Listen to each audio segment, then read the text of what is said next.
Welcome to Indiso studio. இந்த blouse நான் ஸ்பெஷலாக இந்த சாரீக்கு நான் டிசைன் பண்ணியிருந்தேன். ஹெவி ஒர்க் இல்லாமல் எலிகண்ட்டாக டைம்லெஸ்ஸாக இருக்கணும்னு தான் நான் இந்த டிசைன் பண்ணியிருக்கேன். நான் எடுத்த சாரீ டசர் அண்ட் அதில் ஜரி கட்டம் இருக்குது. அதோட வாட்டர் கலர் ஸ்டைல் பெயிண்டிங் ரொம்ப எலிகண்ட்டான ஒரு சாஃப்ட் லுக் கொடுக்குற சாரீ இது. நான் இது துளசி சில்க்ஸில் தான் எடுத்தேன். ரொம்ப சிம்பிளாக இருந்தாலும் எக்ஸ்பென்சிவ் லுக் கொடுக்கும் இந்த சாரீ. ஸோ இதோட ப்ளவுஸ் எப்படி ஸ்டிச் பண்ணுறதுன்னு பார்க்கலாம். ஆஸ் யூஷுவல் நான் லைனிங்கை நல்லா சோக் பண்ணிக்கிட்டேன் 2 ஹவர்ஸ்க்கு. அதுக்கப்புறம் காய வச்சுட்டு நல்லா அயர்ன் பண்ணிக்கணும். என்னோட பேப்பர் கட்டிங் வச்சு நான் மார்க் பண்ணிக்கிறேன். ஸோ இது பார்த்தாலே தெரியும், நான் 3 டாட் ப்ளவுஸ் தான் எடுத்திருக்கேன் இந்த பேட்டர்னுக்கு.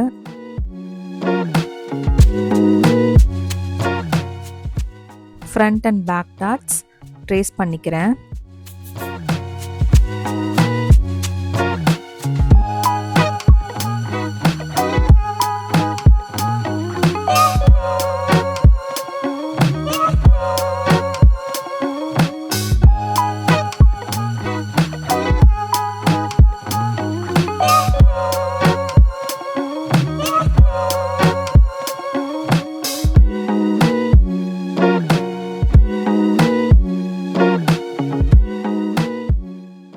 ட்ரேஸ் பண்ணினதுக்கப்புறம் கட் பண்ணிப்பேன்.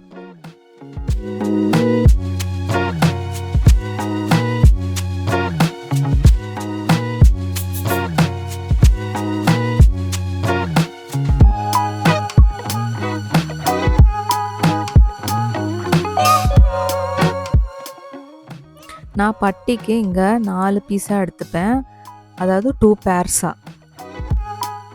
ஒன்று வந்து சாரியோட மெட்டீரியலுக்கு வந்துடும், இன்னொன்று பேக் சைட் பார்ட்க்கு வந்துடும். இது எதுக்கு நான் பண்ணுறேன்னா, ஒரு நல்ல ஒரு ஸ்டெபிலிட்டி இருக்கும், இங்கே வேர் பண்ணும்போது நல்லா நிற்கும்.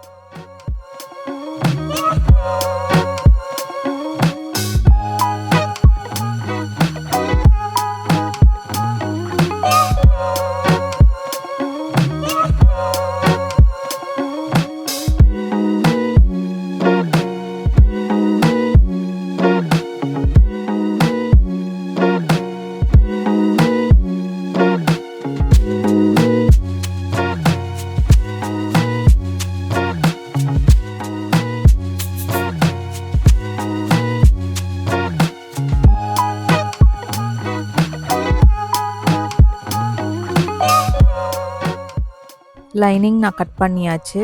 சாரியோட ப்ளவுஸ் நான் இன்னும் கட் பண்ணல. நான் வச்சு பார்க்குறேன், எனக்கு எவ்வளோ தேவைப்படுதோ அது மட்டும் நான் கட் பண்ணிப்பேன். இப்போ இது நான் எக்ஸ்ட்ராவாக எதுவும் தப்பாக கட் பண்ணக்கூடாதுன்னு நான் இப்படி வச்சு பார்க்குறேன்.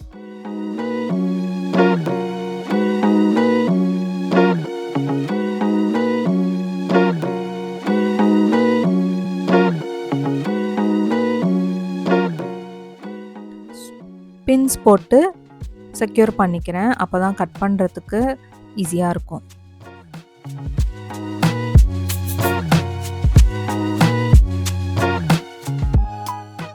எக்ஸாக்டாக நான் கட் பண்ணல, கொஞ்சம் தள்ளி தான் கட் பண்ணியிருக்கேன் எக்ஸ்ட்ராவாக இருக்கணும்னு.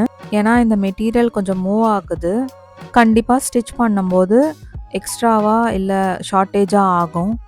பெஸ்ட்டு இந்த மாதிரி எக்ஸ்ட்ராவாக கட் பண்ணிக்கிறது.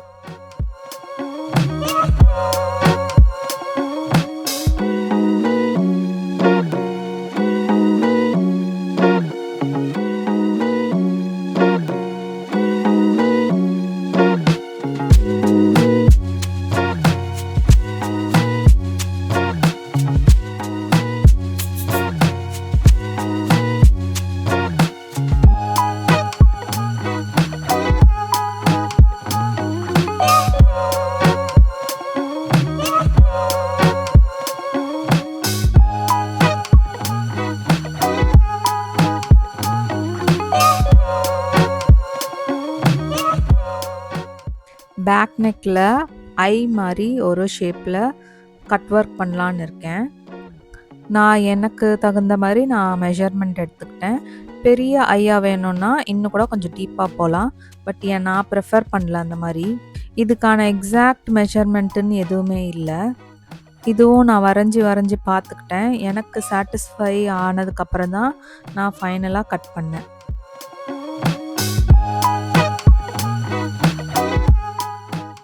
ஒரு பீஸ் ஆஃப் லைனிங் எடுத்துக்கிட்டேன், ஃபோல்ட் பண்ணியிருக்கேன் அதை.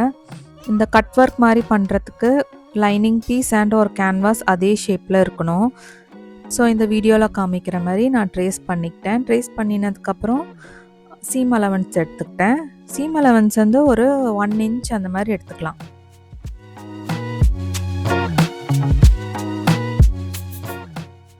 இந்த பீஸ் ஃபோல்ட் ஆகிருக்கு இல்லையா, ஸோ இன்னொரு சைடும் நான் ட்ரேஸ் பண்ணிக்கிறேன்.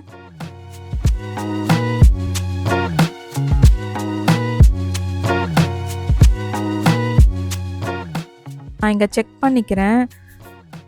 ஓப்பன் பண்ணதுக்கப்புறம் ஷேப் நல்லா இருக்கான்னு பார்த்துக்கிட்டேன். சப்போஸ் இல்லைன்னா கொஞ்சம் வைடராக பண்ணிக்கலாம்.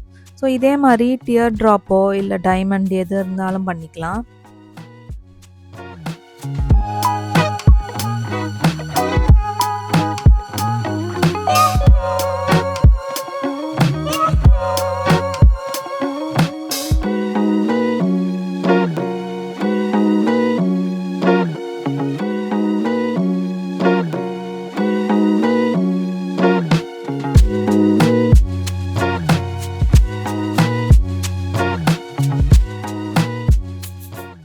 இதுக்கான கேன்வாஸ் எவ்வளோ தேவைப்படுதோ அவ்வளோ மட்டும்தான் நான் எடுத்திருக்கேன். அதே ஷேப்லேயே கட் பண்ணி அயர்ன் பண்ணிப்பேன்.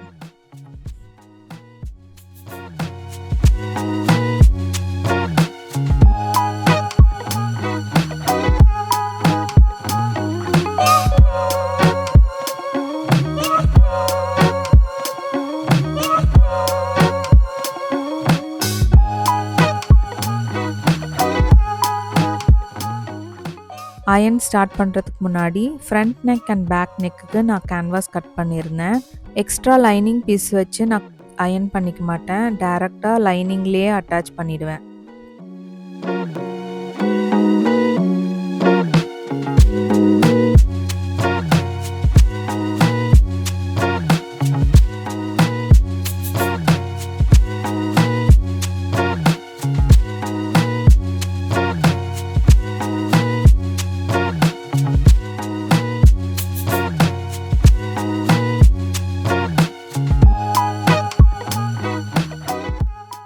ஆல்மோஸ்ட் அயனிங் கம்ப்ளீட் பண்ணியாச்சு. ஃபஸ்ட் நான் பேக் நெக்லேருந்து தான் ஸ்டார்ட் பண்ண போகிறேன். எப்போ மாதிரி 1/4 இன்ச்சில் ஸ்டிச் பண்ணிக்கணும்.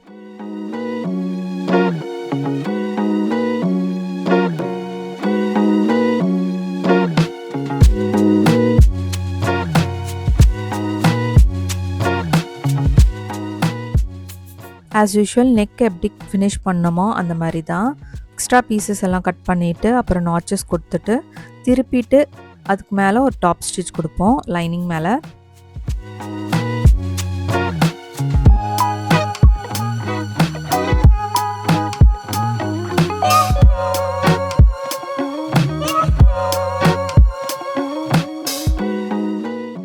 ஃப்ரண்ட் நெக்குக்கும் சேம் ப்ராசஸ் தான்.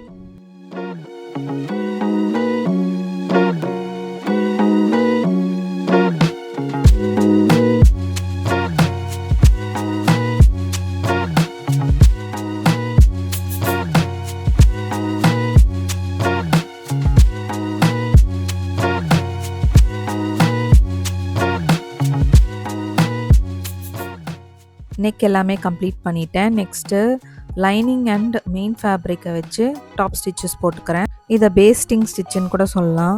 இது ஜஸ்ட் ஒரு டெம்பரரி ஸ்டிச்சஸ் தான்.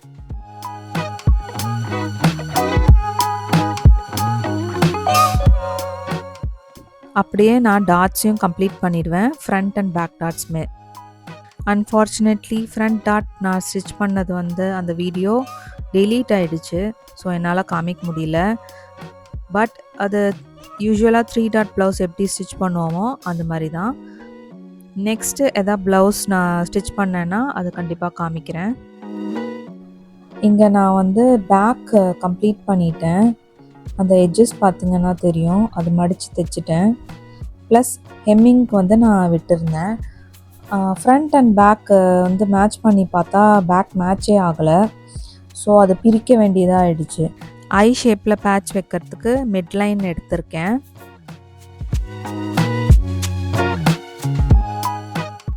நெக்லைன்லேருந்து 1 இன்ச் ஆர் 1.5 கூட எடுத்துக்கலாம். அங்கேருந்து இந்த பேட்சை நான் வச்சு பார்க்குறேன்.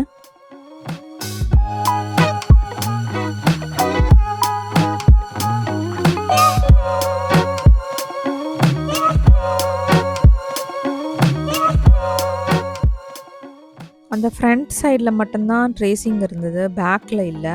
ஏன்னா பேக்கில் இருந்தால் தான் ஸ்டிச் பண்ண முடியும். ஸோ அதை நான் ட்ரேஸ் பண்ணிக்கிட்டேன்.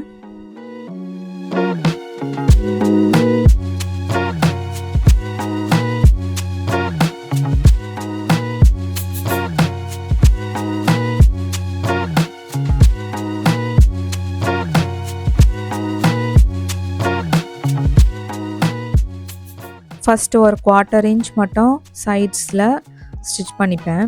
நீட் ஃபினிஷாக இருக்கும் பார்க்குறதுக்கு.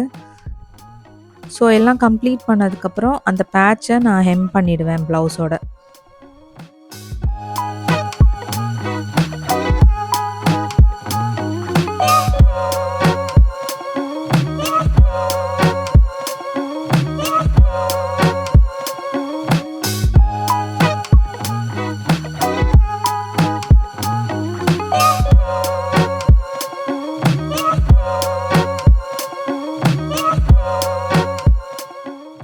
பேட்சோட எட்ஜஸில் ஃபோல்ட் பண்ணி ஸ்டிச் பண்ணதுக்கப்புறம் ட்ரேஸ் பண்ண லைன் மேலேயே நான் ஸ்டிச் பண்ணிக்கிறேன்.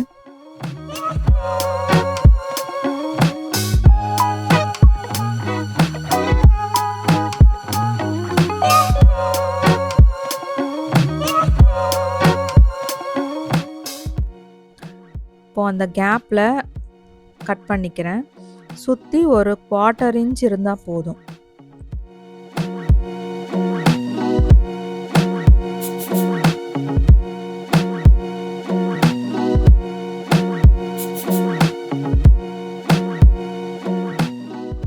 கம்ப்ளீட்டாக நாச்சஸ் கொடுத்துப்பேன். அப்போ தான் டர்ன் பண்ணுறதுக்கு ஈஸியாக இருக்கும்.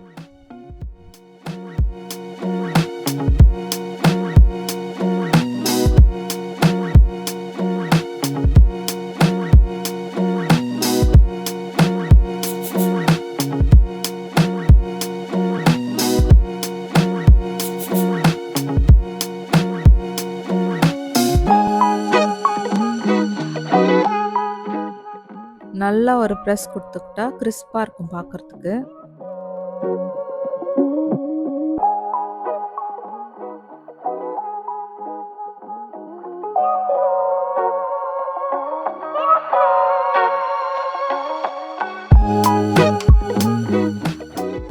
ப்ளவுஸோட ஃப்ரண்ட் அண்ட் பேக் வச்சு ஸ்டிச் பண்ணிப்பேன்.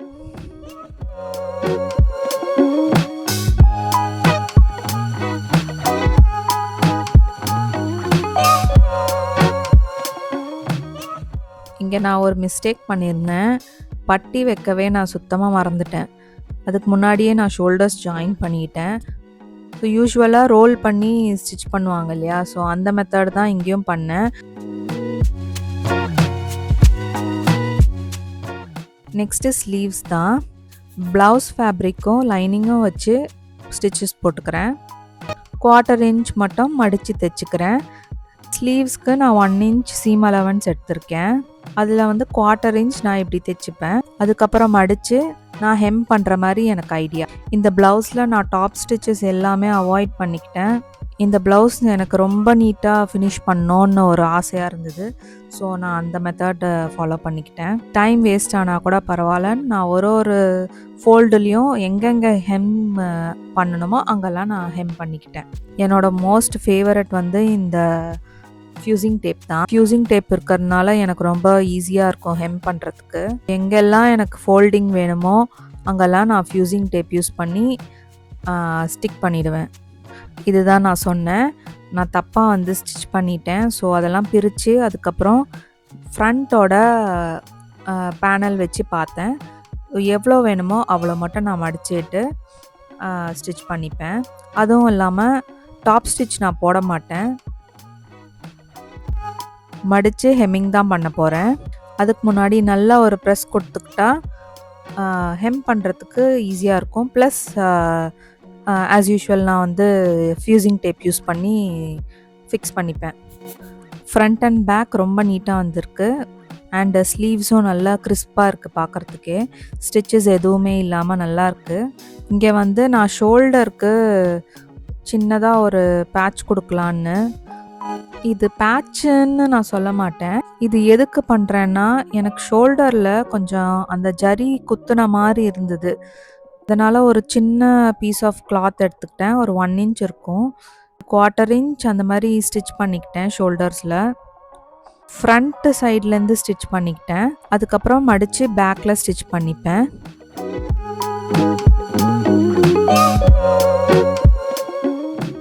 இந்த மாதிரி பண்ணுறதுனால ஸ்டிச்சஸ் எதுவுமே வெளியில் தெரியாது, உள்பக்கமாகவே போயிடும். இன்னொரு விஷயம் என்னென்னா, அந்த ரா எட்ஜஸ் எல்லாம் கன்சீல் பண்ணிடும். அது இன்னும் நீட்டாக இருக்கும் பார்க்குறதுக்கு. ஸ்லீவ் ஏரியாவில் கொஞ்சம் எக்ஸ்ட்ரா இருந்தது. நான் லைட்டாக ஒரு ஸ்டிச் போட்டுக்கிட்டேன். போட்டதுக்கப்புறம் அந்த பீஸை கட் பண்ணிக்கிட்டேன். இந்த பேட்சையும் நான் ஹெம் தான் பண்ணிக்கிட்டேன். நெக்ஸ்ட்டு ஸ்லீவ்ஸ் கம்ப்ளீட் பண்ணிடுவேன். ஸ்லீவ்ஸ் முடித்ததுக்கப்புறம் சைட்ஸை நான் கம்ப்ளீட் பண்ணிடுவேன்.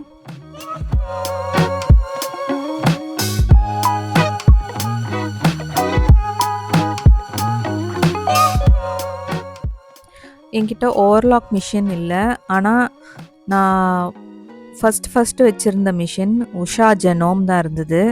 அது நான் மேலேருந்து ஒரு பாக்ஸில் போட்டு வச்சுருந்தேன். அது எடுத்து ஸ்டிச் பண்ணிடலாம் அப்படின்னு பண்ணிட்டேன். ஒரு குட் நியூஸ் என்னென்னா, இத்தனை வருஷத்துக்கு அப்புறமும் அது நல்லா ஓடிச்சு. ஒரு வழியாக ப்ளவுஸ் கம்ப்ளீட் பண்ணியாச்சு. ஆனால் இது இன்னும் நான் என்ஹான்ஸ் பண்ணுறதுக்கு சின்ன ஒரு ஒர்க் பண்ணியிருந்தேன். அந்த ஒர்க்கை நான் நெக்ஸ்ட் வீடியோவாக போடுறேன். இப்போது ப்ளவுஸ் ரிவீல் பார்க்கலாமா?